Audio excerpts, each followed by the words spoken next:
তার চোখ ছাড়া এই পুরো জায়গাটা জাস্ট গর্ত হয়ে আছে। হসপিটালগুলোতে যে দৃশ্য, এই দৃশ্যগুলো যদি কেউ নিজের চোখে না দেখে সে আসলে কোনোভাবে অনুমান করতে পারবে না যে ভয়াবহতা কোন পর্যায়ে পৌঁছেছে। আরো 5 কোটি টাকা আমরা আমাদের অন্যান্য প্রজেক্টগুলোকে সংকুচিত করে হলেও এখানে আমরা খরচ করছি।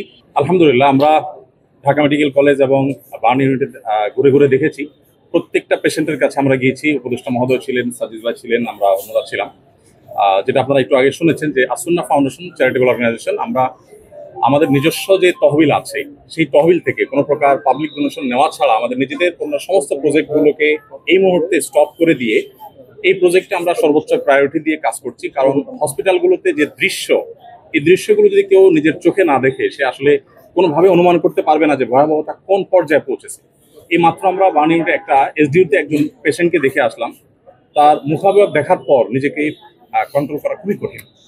তার চোখ ছাড়া এই পুরো জায়গাটা জাস্ট গর্ত হয়ে আছে, পুরো জায়গাটা গর্ত হয়ে আছে, মানে চোখ ছাড়া আর কিছু একটা চোখ তাও মনে হয় আছে, আর পুরো জায়গাটা জাস্ট একটা ভয়ঙ্কর গর্ত হয়ে আছে। তো আলহামদুলিল্লাহ, আমরা এর আগে সাজিদ ভাই এসেছেন, এই পেশেন্টেরই আগের অবস্থার তুলনায় এখন অনেক ভালো।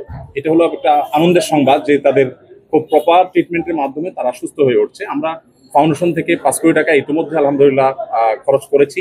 আরো 5 কোটি টাকা আমরা আমাদের অন্যান্য প্রজেক্টগুলোকে সংকুচিত করে হলেও এখানে আমরা খরচ করছি। এবং শুধু আমরা নয়, আমার মনে হয় যে সারা দেশের মানুষ তাদের সাথে আছে। আমি বিভিন্ন জায়গায় গিয়েছি, সাধারণ মানুষ তাদের জন্য বিচলিত, সবাই দোয়া করছে।